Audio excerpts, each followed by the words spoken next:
continuing in Likutey Halachot. This is the Torah of Rebbe Nachman. On Friday, we were doing Halacha Aleph, Torah Aleph, and Seif Gimel, so the first Torah, so the beginning of this book, and the third section, but we just got through one paragraph, so we're going to continue, jump a bit further in. So we were talking about this pasuk, this verse, so we're jumping into seeing the good point, and we're talking about this verse, Shchora Ani. So you might see this darkness or these layers, or dirt or whatever, but it's also you seeing yourself. But I'm also exceedingly beautiful, meaning the inside, the true essence is this light, love, and this good point, which is this point of godliness that is within all of us. But that you see on the outside, there's darkness, and it's talking about how you're even viewing another person, but also how you're viewing yourself. So going further into this, so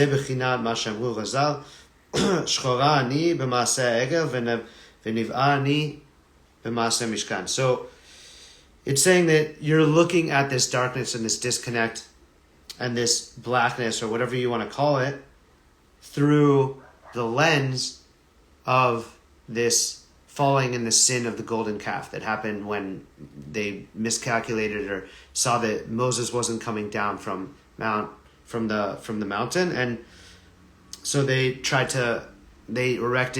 together this intermediary, right? But it's a massive sin. So in that sense, there was this darkness, but in the sense of the Maaseh HaMishkan, so when they're building the tabernacle in this sacred space, that is the rectification of this ha'egel. So this is the way that we could view it. Also, that there is this exceeding beauty of that we all possess, but because this is, of course, talking about at that time, but this is something that is playing out within us at all times. So this is just the mashal. So even though I have these sort of sins and blemishes, and I grew further away from God, so there's this distance that I'm feeling. This is the aspect of this erecting this edifice, this idol worshipping, and avodah zara. This zara is like this weird, this trying to connect in this weird way, right? In this way that it's like, let me find this quick fix to find this connection with the divine, rather than connecting directly and going through the process. That this is such a difficult thing to connect, but when you're working on something and it's genuine, then the connection becomes real. And as Rabbeinu says, mitzvah gedola liot besimchat tamid. So Rab Levish, who was just with us at Happy Minyan this Shabbat, and he was saying that Karlbach explains that you can't have a hefsek, which means a pause. So he's saying true joy, you bring in the tears as well. So when you're feeling sadness, mitzvah gedola means that it's a big commandment. It's a big thing to liot besimchat tamid, to be in joy at all times. Tamid is all times. So Karlbach is saying that bli hefsek, without a pause to it. So even when we're going through the difficult times, we still have to simultaneously somehow feel the joy. So the idea is when we have this goof, we have this body, and then we have the soul. So the body is connected to the animal soul, the animal side, the left side of the heart, as we're reading in Tanya right now with the Alter Rebbe, and the soul itself without the goof, or the right side of the heart, which is the nefesh eloki, which is the godly soul. So we're being pulled at all times, and the Zohar actually explains that we could actually feel both of those things at the same time, reminding us that because there is this separation, and because there are these two, it's sort of a battle of Yaakov and Esav, with Jacob and Esau. So we can actually simultaneously feel these two things at the same time, because one is toward the soul that's always trying to elevate and trying to connect on the highest level, and then the other is the animalistic and the goof and the body that is like going to go back into the ground and is connected to this space of finitude, to the space that we're in right now, so that we can actually be liot besimchat tamid, to be in happiness always, even when there is this milurut, this bitterness, or whatever we're going through. We can simultaneously exist in these two spaces because we have the body and the soul simultaneously. So this is the aspect of this golden calf. שכולל כל החטאים שבעולם כי כל המודה בעבודה זרה כאילו כופר בכל התורה כולה. So this is inclusive of all of the sin. So this golden calf, because it's representing this full disconnect and this momentary faithlessness. And here again it's saying ki kol hamodeh ba'avodah zarah, because the person who's involving themselves in this, it's as if they are basically falling through or from all of the b'chol Torah kula, all of the Torah, which is the Torah is the way that we connect with Hashem. All the mitzvot are how we connect, because as the Zohar says, the Torah and God, so the Torah and God are one. So when you're connecting through the Torah, then you're connecting to God. Let me try to read some comments while I keep getting text that I'm trying to ignore, so I don't get distracted. Nice. Okay. I love you guys. I love the comments.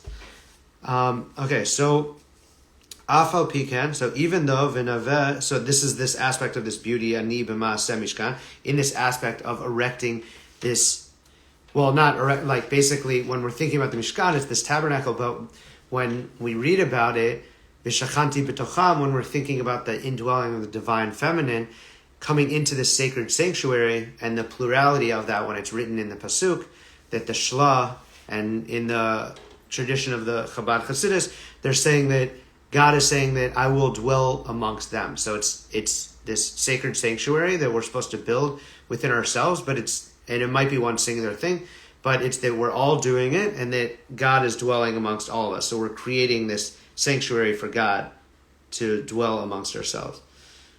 Hainu b'chinat me'at tov, so it's this little bit of good that we still have, shani motzeh b'atzmi adayin, that I still find within myself, still, even when I'm in the place of the Chet HaEgel, the place of the furthest from God, where you're basically connected to idol worshiping. That's what it's saying. So like even in that, you still have to realize that there's this good point. Ki techef, so because very soon, achal maaseh egel, nitzta'u al ha-malechet ha-mishkan, because after this erecting of this golden calf, they basically were already busy with building this Mishkan. Al yedei shenitratze Hashem yitbarach liYisrael al yedei Moshe Rabbeinu shemasar nafsho eleim v'yitpalel ba'adam ki Moshe haya yechol zot limtzo nekudat tova afilu be'pachut shabapachutim. So it's basically saying that through this God and Moshe is showing that even through this sin of this golden calf that's representing our faithlessness, that's representing us moving away from being in connection and basically totally disconnecting from being in this faith space, this emunah and this bitachon that we're talking about here. So that represented, and Manis Friedman, I was at the Ohel a couple weeks ago in Queens, in New York, when I was doing my Laugh Through the Heartbreak, and Manis Friedman was speaking, Rav Friedman, and he was basically saying that what is it, how could it be that you're on the highest level receiving the Torah? Moshe is like, Moses is going to the mountain and he's interfacing with God in the highest way, and we're connected to that as one group. And within 1 second, even a few hours pass and Moses isn't coming down, and they fall all the way to the sin of the golden calf. It doesn't make any sense. So he was explaining the difference between a holy man and a godly man, and he was saying there's this idea of Ratzo v'Shov, and we read in the Gemara of the story of the Pardes and the one who doesn't know how to master like going up and returning, and Aaron's sons as well, Nadav and Avihu, and it's like this idea of like when you connect to God, like you don't want to come back, right? But as the Lubavitcher Rebbe is explaining, that the whole purpose of this world and of being a leader in this world is to be able to go up, right? So when you're reaching that level, but also to be able to come down, because the whole point of it all is to bring it back down. And of Joey Rosenfeld, a few weeks ago he was here, And he was explaining, somebody asked him, I don't remember exactly what it was, but it was something about like, what's each person's individual purpose? And it was beautiful what he said. He said, we all have the same purpose. Our purpose is to shine the light of Hashem, of God, and illuminate and basically break this concealment and reveal God's light in the world. So we all have that same purpose. We all want to reveal the light of God in the world. How we do that, of course, that's how we figure out what's our talent, what's our uniqueness, how are we going to do it just ourselves in our own way that's going to connect to the people that other people aren't connecting to. But if we're all shining the light of Hashem, if we're all showing this godly light and inspiring each other, so then we're all connected to our purpose. We're all just going to do it in different ways, and different people connect to it in other ways. I already lost the train of thought of where I was at before that, but oh yeah. So he was saying, so it's this idea of Retzov v'Shov, of like going up and coming down, right? So we have to master coming down and bringing this light in this world, and continuously elevating the sparks, the fallen sparks in this world. So what Manis Friedman was saying was that the people, maybe it was just a few hours, whatever it is, they thought if Moses is connected to God on this mountain, then he's just going to ascend, and his soul, that's it. Who's going to come back down in this world if you could connect on the highest level and go to the next world? Why would you come back down in this world where there's all these separations, where there's the godliness, but there's also the sitra achra, that which opposes godliness? Why am I going to struggle in this world and have to try to elevate my goof, my body at all times, and try to connect it back to the soul, and have to struggle with the nefesh habehemit, the animal soul? It just doesn't make sense. He's already reaching the highest level, so that's it. He's just going to go and he's going to become full light. So they were mistaking him for a holy man, as Rav Manis Friedman saying, instead of course, a holy man, but instead of a godly man, which means that they thought he was a holy man, but not the godly man, in the sense that, as Rabbi Manis Friedman is saying, the godly man is the one that can go do the ratzah, but realize that the point of going up is to come down and inspire and elevate all of the people. So what they didn't realize was that Moshe is the ultimate redeemer, and that, yes, he's going up, but it's only so that he can come down and redeem all of us. So that was how they fell in the strongest and the darkest way with the sin of the golden calf, because they believed that it was over and they need to figure out a new intermediary.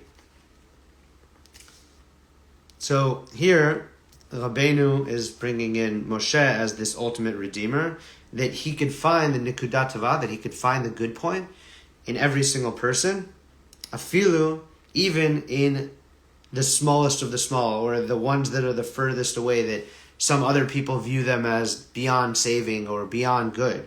But Moshe sees it as these people have the same essence, and it's godliness, and their good is just as good as anybody else. And we need to uplift those fallen sparks. Okay, I'm just looking at comments in the meantime, which I love, but are also slightly distracting. No, but I love it. Keep it coming.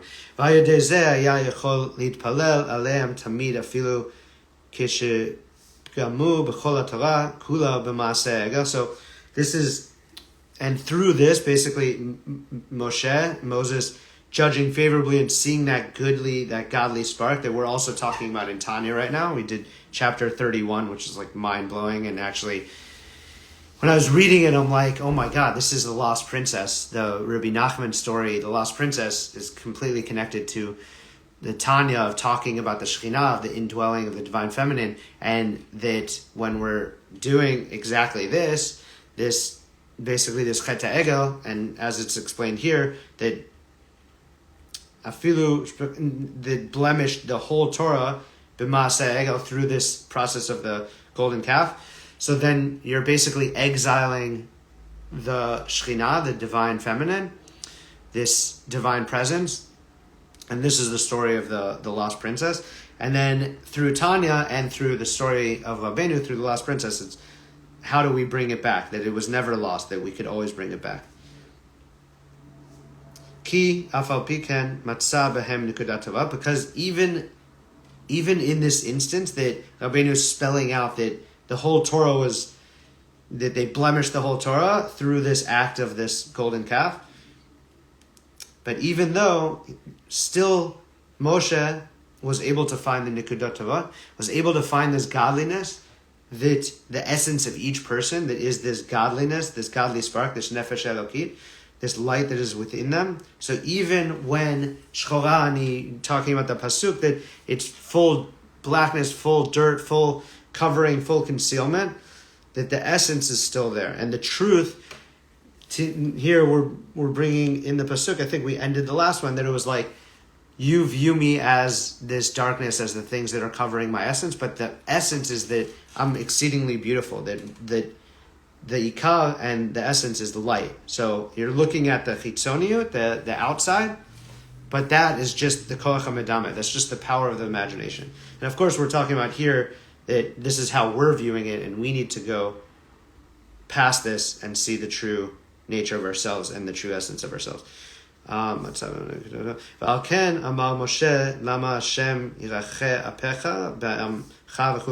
he's saying, why are you going to bring your wrath?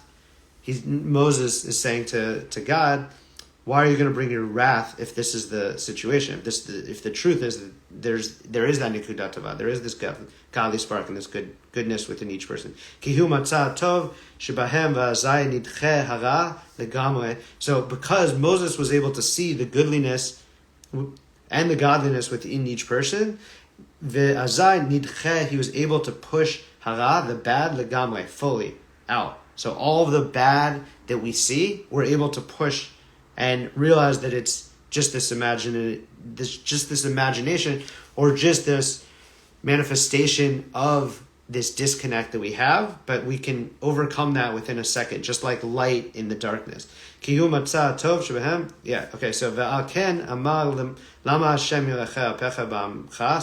as we're mentioning, why are you bringing this wrath toward your nation?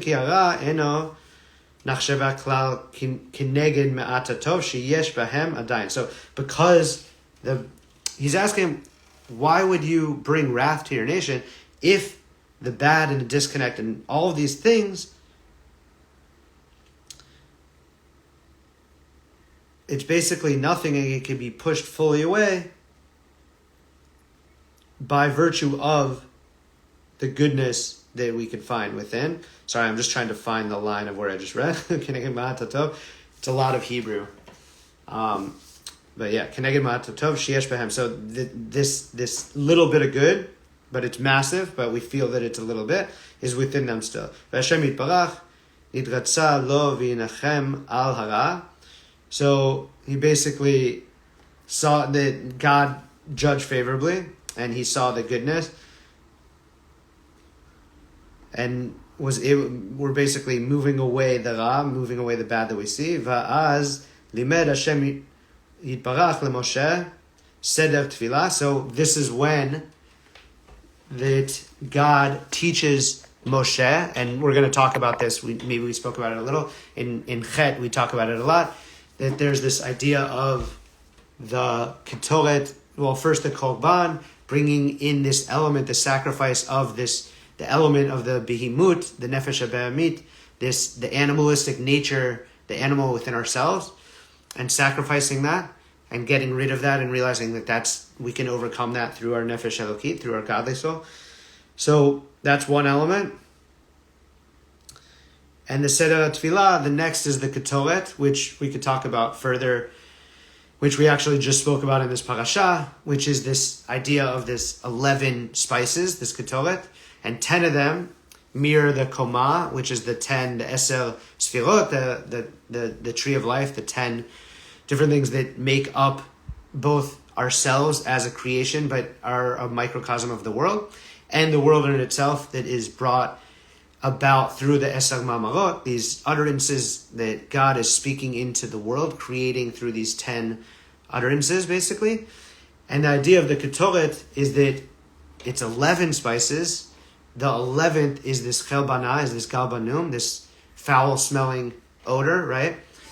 And just like in perfume, there is this there's the 10, pleasing spices or the pleasing fragrances, but the 11th is this foul smelling, but together it makes this pleasing selling perfume, right? So in this instance, it's the ketoret. And the idea is that the 10 mirror creation and also the koma, this 10 sfirot. The 11th is not real. It's the imagination. It's just our imagination. And it's this foul smelling thing.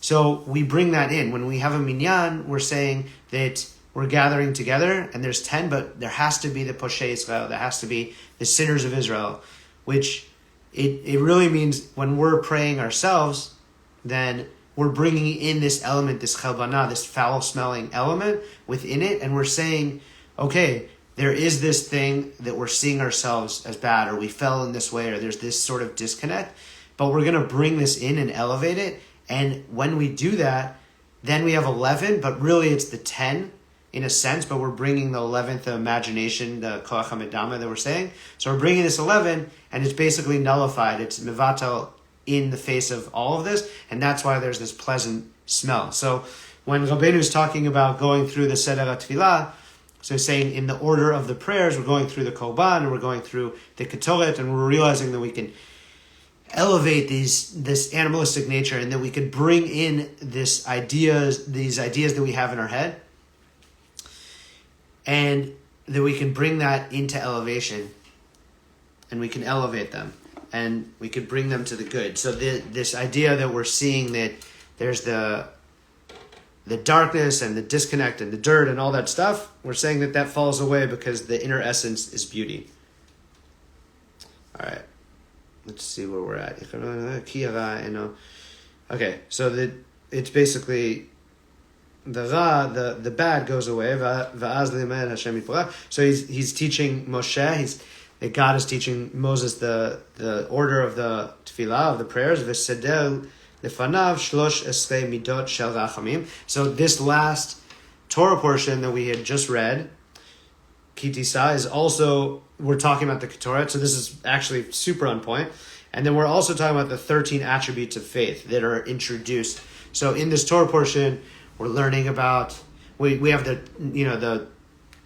tablets, the first ones that are like God is fashioning, and then the second ones, those get broken, and as we talk about the Chet HaEgel, this idea of the sin of the golden calf, and then they're broken, and then we have these second tablets that Moshe is bringing to us, and those are representing the redemptive state, that yes, there's the brokenness, and that breaks, but then we have this second chance, we have this coming together again, we have this teshuvah that comes from this brokenness, and that could be on a higher level. And so we're also introduced these 13 attributes of mercy of God, that he's saying that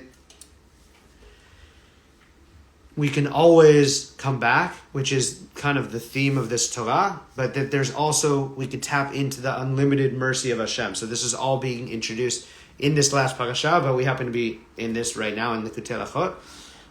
And this is what Rabbeinu is talking about as well, which is amazing because we're just coming out of this. So this is this idea of bringing all of the good. And also when we're talking about the Koma, we're talking about the Eser Sfirot, the 10 Sfirot, the tree of life, and the Eser Ma'amarot, the 10 utterances. The idea also is the creation, it's always, and it was good, and it was good. So we're this whole thing is, how do we shift our focus and perspective to the goodness, even if the golden calf is like this massive dark thing that Moses had to plead on our behalf.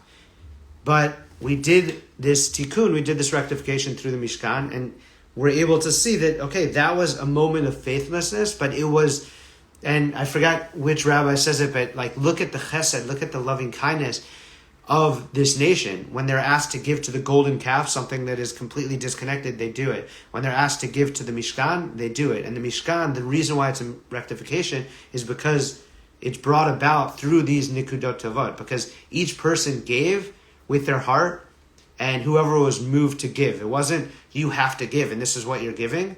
It was actually whoever is moved in this way of the sacrifice and the Mishkan of erecting this. So it's like a tapestry of these beautiful colors. Each person represents, there's the tribes, and then each person has their own flavor to it. As we were talking about before, what is your purpose? To reveal God's light in this world. We all have the same purpose, but we all have a different color and a different uniqueness and a different talent. So how we bring that in is our own individual purpose beyond the purpose that we all share. And the idea of the Mishkan is that we're doing that, and the Mishkan is brought about by this. So it's all the Nikudot Tovot brought about together. Shilamdu v'gila lo kol hatov shelo yiparach k'vyachol kedei sheyada she'Hashem yiparach tov l'chol tamid v'yicholin le'orer hatov בהגרועה שבגרועים ולכניסו בכף זכות ולהחזירו בתשובה. So this is this element of bringing this goodness in and bringing this revelation through this goodness. So we're talking about this Mishkan also. And this is God also seeing the good and not bringing the wrath, as Moshe is pleading with him to not do, which he doesn't. And then he introduces these 13 attributes of mercy. And we can bring in this awakening of this good, even in this garua, this gross or horrible, the most disconnected, the most gross, the most horrible, whatever we're thinking of ourselves, we could still bring the good in there and bring in the kaf zchut, this full meritorious tshuva, l'achziro b'tshuva, to bring the full tshuva and move ourselves from the place of guilt, disconnect, or whatever you want to call it, into this space of goodness. And this is the beginning, this is of Gimel, Seif Gimel from Torah, from the first Torah of Likutey Halachot. All right, Shavua Tov, have a great week. Love you guys. See you soon. All right.